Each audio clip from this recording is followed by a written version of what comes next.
tu viens de voir ces wall balls, ils te paraissent très très bien et en fait, ils sont à améliorer nettement. On va voir ensemble dans cette vidéo une technique qui va changer la réalisation de tes wall balls pour l'Aerox, pour le CrossFit. Et cette technique vient du meilleur crossfitter qu'il n'y ait jamais eu, Matthew Fraser. Il t'explique comment, malgré ses leviers, il a été suprême sur tous les exercices et notamment le wall ball. C'est le fameux passage. Tu es passionné d'Aerox, de CrossFit, de sport fonctionnel. Tu as peut-être un rêve au fond de toi ou tu connais quelqu'un qui a déjà un rêve ou qui a un rêve qui s'est transformé en cauchemar. J'accompagne des structures, des créateurs à ouvrir leur propre structure rentable. On s'occupe de tout. Pricing, intelligent, développement, marketing, recrutement. On gère les choses pour que vous ayez une structure qui passe au niveau Eric. Donc vous pouvez me contacter. On accompagne les structures qui veulent ouvrir et les structures qui existent déjà. Tout d'abord, Matthew Fraser pose une question très très simple que je vais vous poser, que je vais poser à Jérémy. Tu vois ce ballon que tu as devant toi? Si je te demande de le tenir devant toi pendant 1 heure, sans le lâcher, dans quelle position vas-tu le tenir? Est-ce que tu vas le tenir comme ça, les coudes ouverts, ou est-ce que tu n'as pas meilleur temps de le tenir les mains fermées contre ta poitrine et les mains en dessous? Voilà. Donc déjà, c'est la première chose. Quand vous allez chercher à faire des wall balls, il va falloir que vous soyez dans cette position, regardez bien. Du coup, là, l'idée, Jérémy va réaliser, va nous donner son avis pour voir s'il sent une différence. C'est de venir en fait avec votre biceps écraser vos pecs, venir avec vos mains en dessous du wall ball, comme si vous vouliez le poser sur votre poitrine. Il y a quelque chose de très important qu'il précise. Le wall ball a un standard d'amplitude sur le squat et de toucher au niveau de la hauteur. Il n'a pas de standard à l'endroit où doit être posé le ballon. Donc il va vraiment frôler le visage, vous allez être légèrement cambré vers l'arrière. Vraiment les coudes rentrés, les pouces en dessous et le ballon posé. Et vous allez voir que sur un nombre de répétitions important, l'engagement de vos épaules va être divisé par 5. Ça fait vraiment, littéralement, en tout cas pour moi, une énorme différence. Et je pensais, avec mes leviers et ma résistance au niveau des jambes, que j'étais bon en wall ball, alors qu'en fait, je pouvais largement les optimiser. Donc Jérémy va tester une série comme avant, de 5, et une série de 5 avec le nouveau standard. T'en fais 5, ancien standard.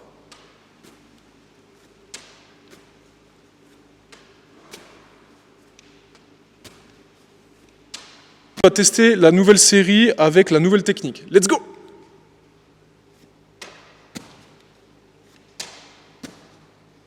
Ouais, bien là. On voit que c'est bien posé. Ok, du coup, Jérém, vraiment, on se doute que ça ne va pas changer ta vie sur 5 reps là, mais est-ce que tu as déjà un petit peu de sensation? C'est quoi ton expérience là sur ce que tu viens de faire? Ouais, on sent pas les épaules, donc c'est cool. Ok. Moi, personnellement, ce que j'ai senti, les amis, c'est que c'était vraiment posé, en fait. Et donc, c'est vrai que sur une petite série, on le sent pas trop, mais j'ai fait plusieurs séances comme ça. Et en fait, ce qui se passait, c'est que j'étais relâché, quoi. Je me retrouvais presque à faire un front squat et plus un wall ball. J'avais plus les épaules en feu, en fait. En tout cas, beaucoup moins. Le deuxième point que Matthew Fraser met en avant, c'est la largeur des pieds. Quelle largeur des pieds vous devez avoir sur vos wall balls? Et en fait, le wall ball, qu'est-ce que c'est? C'est un propulseur, comme il dit, c'est un thruster, mais je jette le ballon. Donc, logiquement, on doit venir en pointe de pied, ou en tout cas, vraiment avoir une propulsion pour voir ça. Donc on va juste regarder Jérémy faire quelques wall balls au niveau de ses talons. Et je vais vous expliquer après son astuce.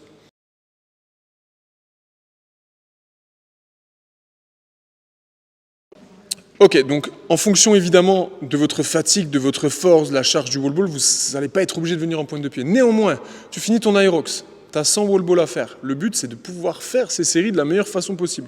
Donc comment ça se passe vu qu'on va chercher en fait finalement à sauter? On revient à des principes fondamentaux. Qu'est-ce qu'on va chercher à faire? Simplifier les mouvements au maximum. Donc pour avoir le plus de force possible en dépensant le moins d'énergie possible, il faut tout simplement au niveau de votre largeur de pied, vous mettre dans la position où vous seriez capable de sauter le plus haut possible. Et vous allez vous rendre compte que bien souvent vous êtes beaucoup trop large. Tu ne sautes haut mais... Ok, donc maintenant tu te mets dans la position dans laquelle tu penses pouvoir sauter le plus haut possible. Vas-y, go! Ok, on essaiera de vous mettre un petit mètre directement sur la vidéo, là c'est difficile à dire. Est-ce que tu penses que tu as sauté plus haut ou pas? Oui, carrément. Ok, donc la logique de Matthew Fraser, c'est de simplifier les mouvements et de vous mettre dans cette optique de propulseur à la largeur à laquelle vous sauteriez le plus haut possible. Donc on va essayer 5 wall balls avec les deux facteurs, le premier qu'on a vu avant et celui-ci. Go! Allez, Jérémy fait les deux standards qu'on a vu avant. Hop, voilà, on voit qu'il épouse bien la descente. Ok, pas mal. Écoute, visuellement, c'est fluide. J'ai l'impression que tu descends un peu plus. Je sais pas si toi, tu as senti au niveau des genoux, au niveau des quadris, comment tu te sens sur ces changements? Ouais, je me sens bien là. Ok. Plutôt pas mal. Ok, parfait. Ok, maintenant on va passer à d'autres facteurs. La position des mains quand le ballon va descendre. Encore une fois, Mathieu Fraser, ce qu'il nous explique, c'est quoi? C'est qu'il y a beaucoup de personnes qui vont venir ramener les mains ici. Mais lui, ce qu'il se dit, c'est très simple. Je cherche à économiser de l'énergie pour en dépenser plus, pour forcément aller un peu plus vite, un peu plus loin, de façon plus efficace. Donc il veut simplifier les choses. Donc on va voir ce que la plupart des gens font et ce que lui préconise de faire. Donc vous regardez bien la position des mains de Jérémy entre 2 répétitions de wall ball.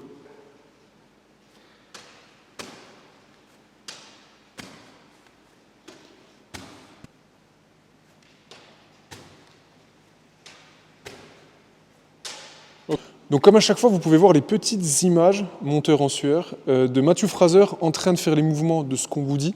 Lui, ce qu'il va préconiser, c'est qu'une fois qu'on a jeté le ballon, on va juste redescendre les mains vers les épaules. Pas besoin de faire de cercle. Donc on est là, on fait son mouvement, on revient ici. On fait son mouvement, on revient ici. On doit être minimaliste, simpliste, efficace dans son approche. Ok ? Jérém va essayer ça.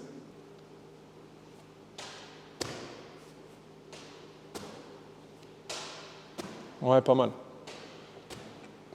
Dernière partie, à quel moment je dois descendre en flexion quand le ballon descend? Ça va dépendre de votre capacité, de la force et l'endurance que vous avez dans vos quadriceps notamment, et du nombre de wall balls et de l'endroit où il est dans le WOD. Tout ça pour vous dire que vous devez adapter votre stratégie en fonction de vos capacités, de la logique de l'entraînement. Vous n'allez pas vous comporter de la même façon avec 100 wall balls à la fin d'un WOD que sur un AMRAP avec 15 wall balls peut-être. Et d'un certain temps peut-être court par rapport à un temps long. Donc on va voir la stratégie sur des formats plutôt longs et avec un volume de répétition. Et on va voir la stratégie qu'il met en avant si on est fort au niveau des quadriceps, c'est qu'on doit bouger vite car chaque seconde compte. Donc là, le but, c'est que votre descente commence à épouser la descente du ballon. Donc vous devez, 40 cm avant que le ballon arrive vers vous, commencer à amorcer votre descente. Maintenant, on va voir la deuxième technique, celle qui va vous permettre de bouger plus vite, mais qui est énergivore. Il faut être conscient que faire ça, c'est une prise de risque pour gagner du temps. Donc là, vous devez descendre avec beaucoup d'avance, voilà, sur le ballon. Et là, en fait, dès que le ballon arrive, il remonte, en fait. Voilà. Dès que le ballon arrive, voilà. Et donc ça, c'est très énergivore pour vos quadris. Parce que vous ne pouvez pas épouser la phase de descente et la phase de montée. Vous êtes directement dans une sorte d'écrasement et de rebond. Par contre, vous allez gagner une demi-seconde, un tiers de seconde par répétition. Donc peut-être que sur une série de 10-15 wall balls, vous allez gagner quelques secondes, mais quelques secondes plus quelques secondes plus quelques secondes, à haut niveau ou dans une compétition, ça peut faire la différence entre la première, la 5e et la 10e place. Donc ce n'est pas négligeable. Synthétisons les choses. À partir de demain, vous devenez efficace en wall ball. Et pour ça, vous allez vous dire, je dois tenir 1 heure le ballon devant moi. Donc les coudes seront proches de vous, les pouces en dessous et vous serez légèrement vers l'arrière pour que ce ballon puisse se poser. Au niveau de la largeur des pieds, vous allez vous mettre dans la largeur dans laquelle vous seriez capable de venir bondir le plus haut possible. 3e point, pas de mouvement énergivore inutile avec vos mains. On est minimaliste, on touche, on revient. On touche, on revient dans l'endroit où on était. Dernier mouvement, on adapte sa stratégie à ce qu'on va faire sur le WOD. Donc on doit épouser, ça doit être fluide. Légèrement avant que le ballon arrive, on commence à amorcer son squat si on a une grosse série et qu'on veut être un petit peu métronome.